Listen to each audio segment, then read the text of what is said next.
Okay. Okay, it's my pleasure to present the Pentaquark results from LHCb. It's my thanks for the invitation.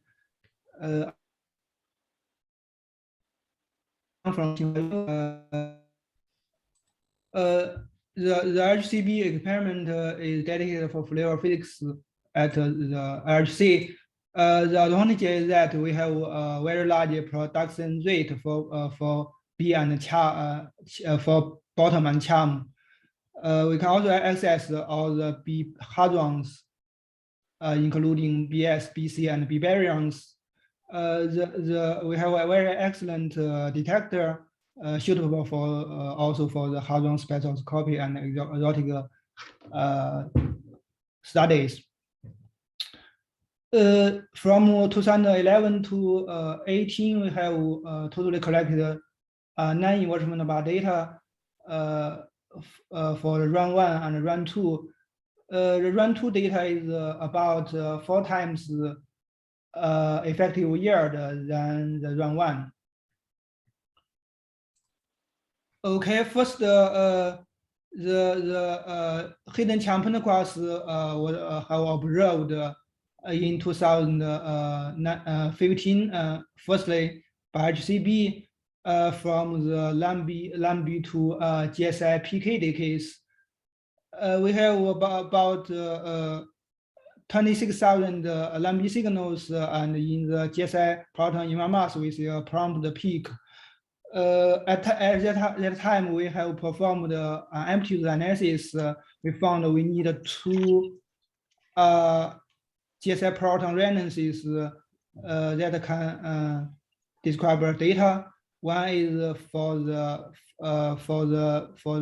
peak, which is PC 4450, and another one is a broad one, PC 4380. This is the paper is the most cited paper at LHCb so far. Okay, this observation opens a gate to study the Pentaquarks, but there are still a lot of open questions. For example, how to interpret the nature of the PC. More study are needed from experimental side by measuring the spin parity, search for more decay modes, and understand the production mechanism. Also, we can also search for the SU3 partner, also hidden bottom Pentaquarks.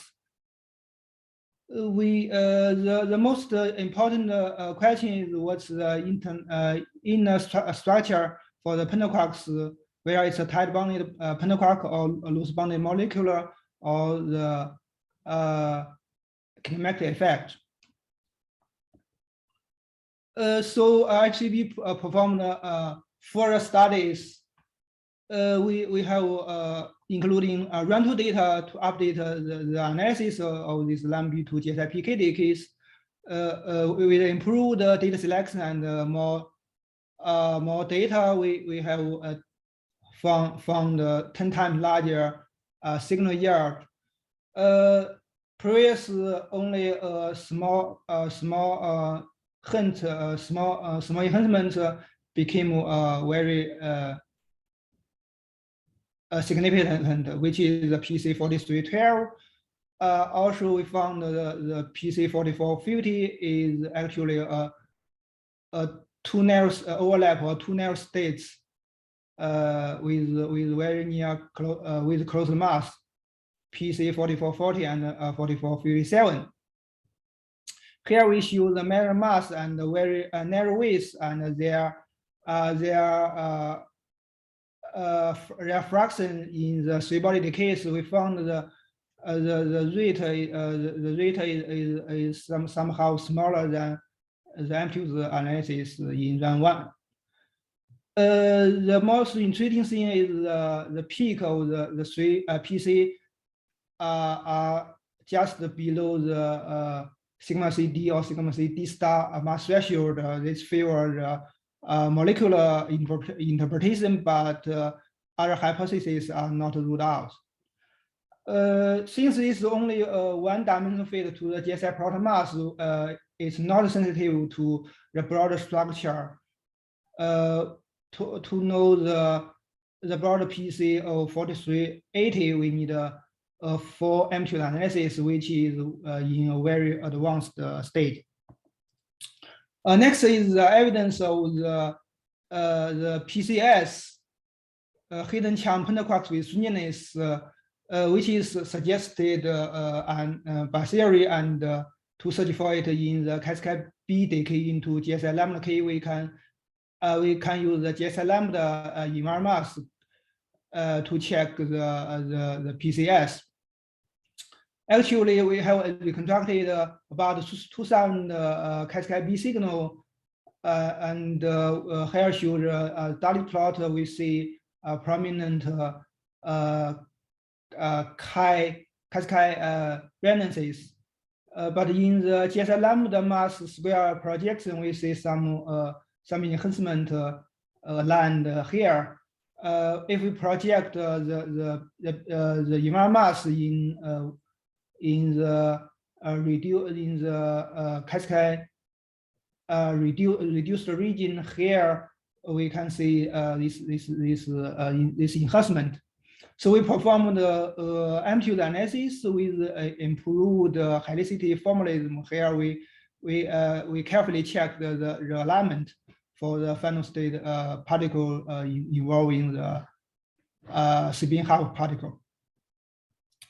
So here we after including the Lux-Airshow effect and the systematic uncertainty, we found this peak is this structure is has significance more than 3.1 sigma, which is the first evidence for the hidden charm Pentaquark with stringiness.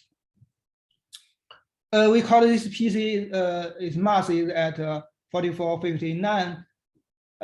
It's about 19 MeV below the Cascade C D star bar mass threshold, and we it also have a narrow width.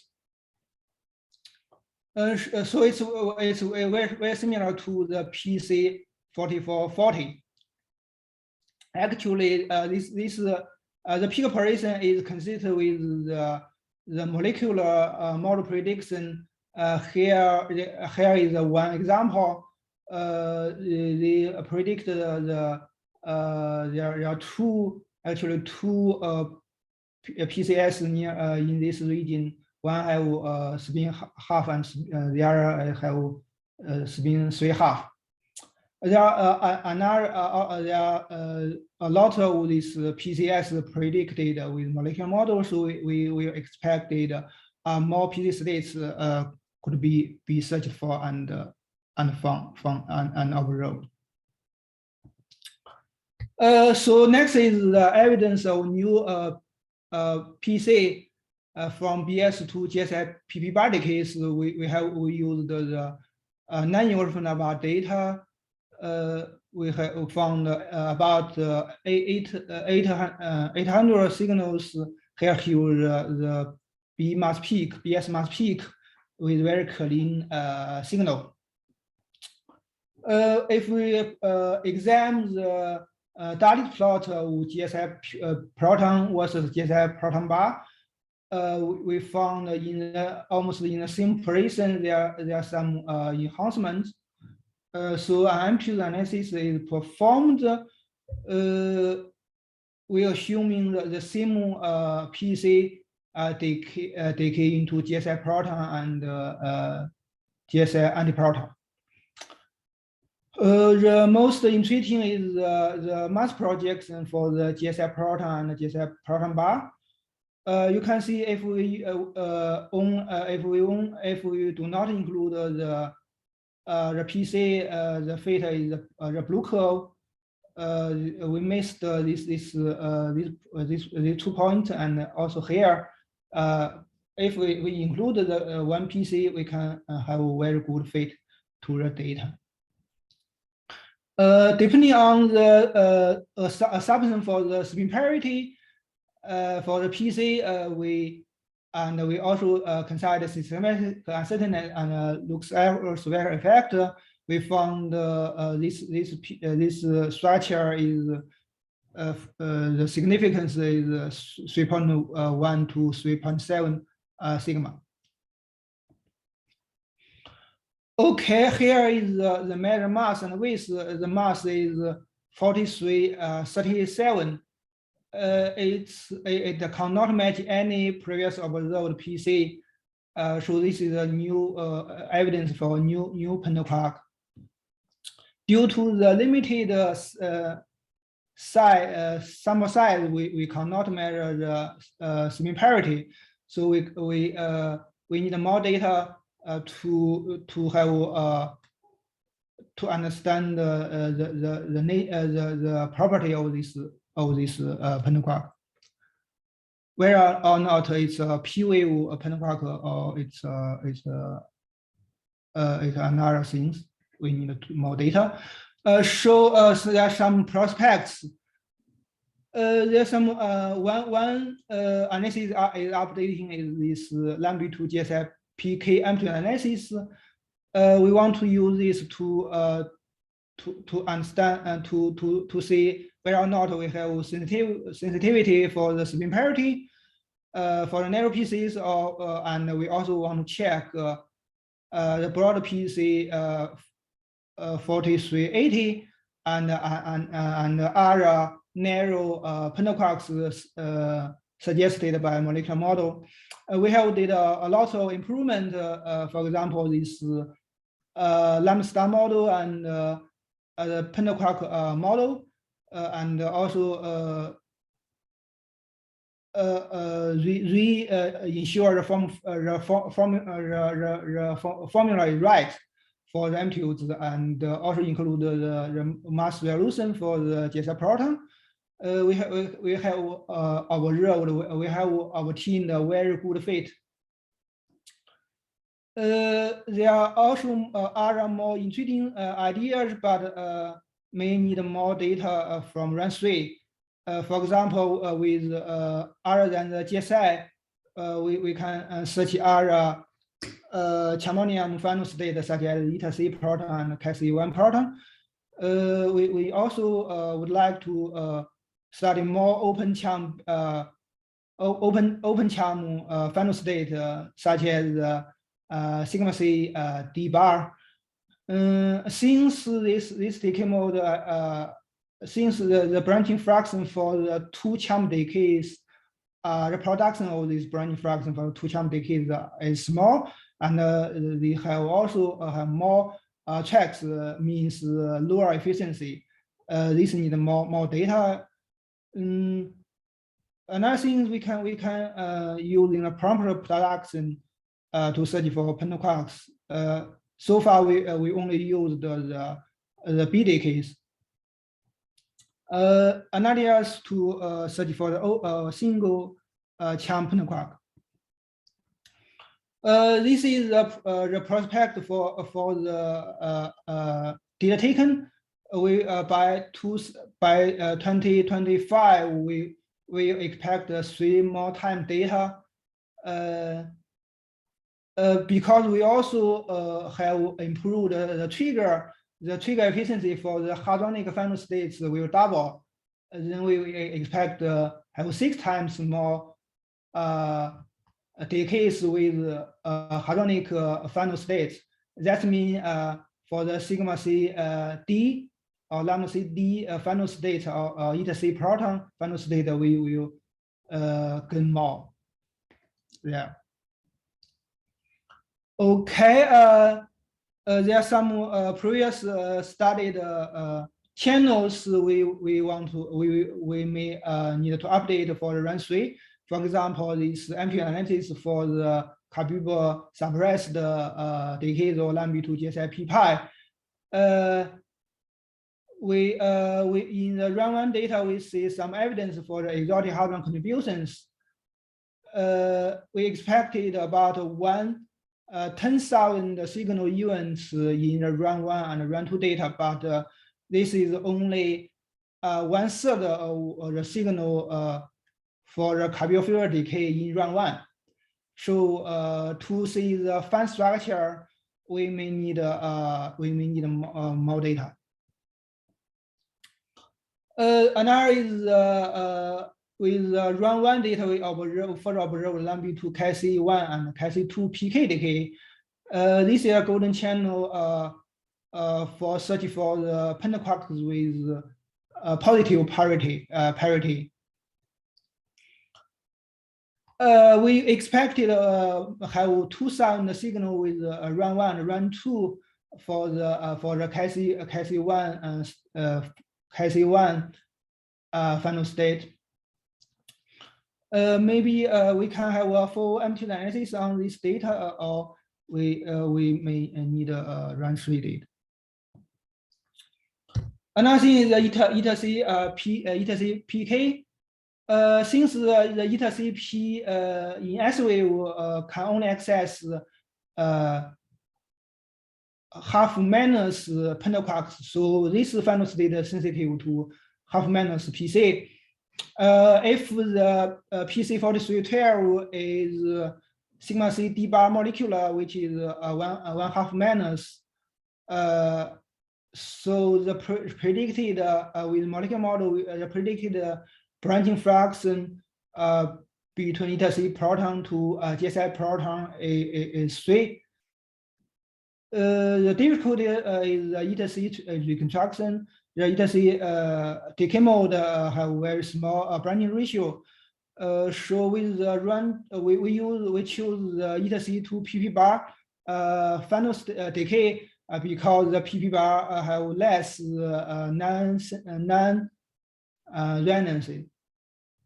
We run 2 data only observed less than 200 Liming to eta-C PK decay.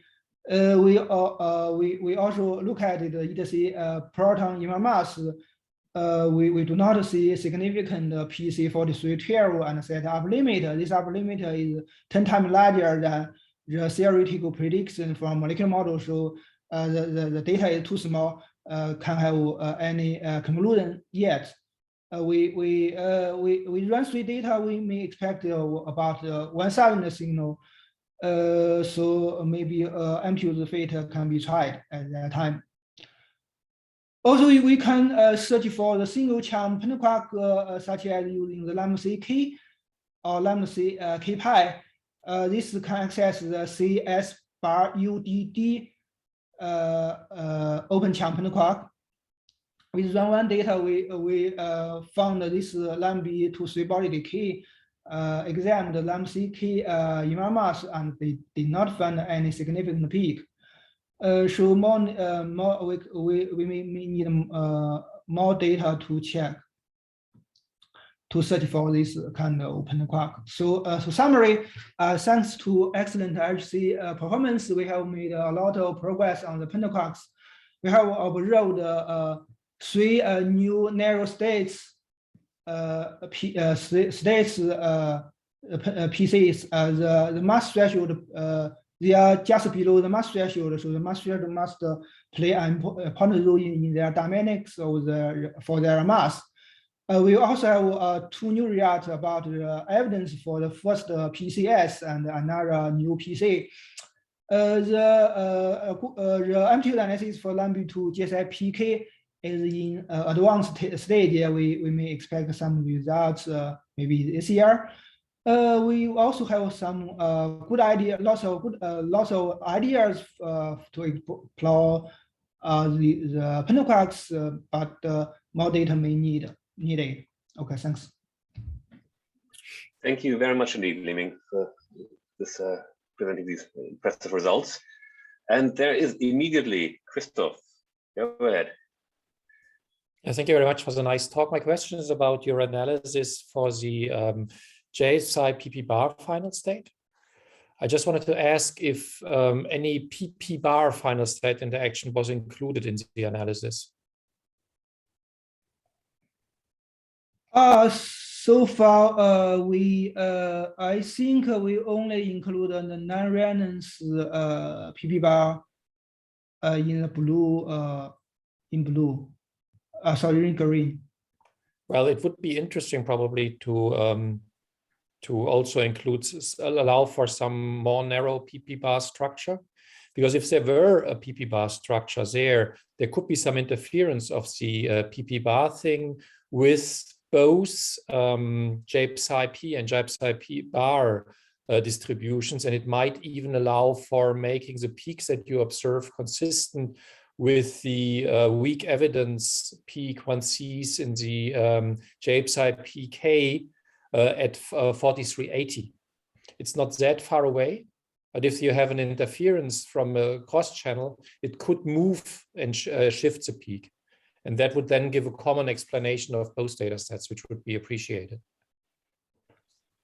Okay, thanks for the suggestion for the updated analysis. We will consider this. That would be great. Thanks. Any further questions? If not, and given that we are already 15 minutes late, I will push for further questions. Instead, thank all the speakers again for this short session, and we should meet again for the discussion in 15 minutes, I would say.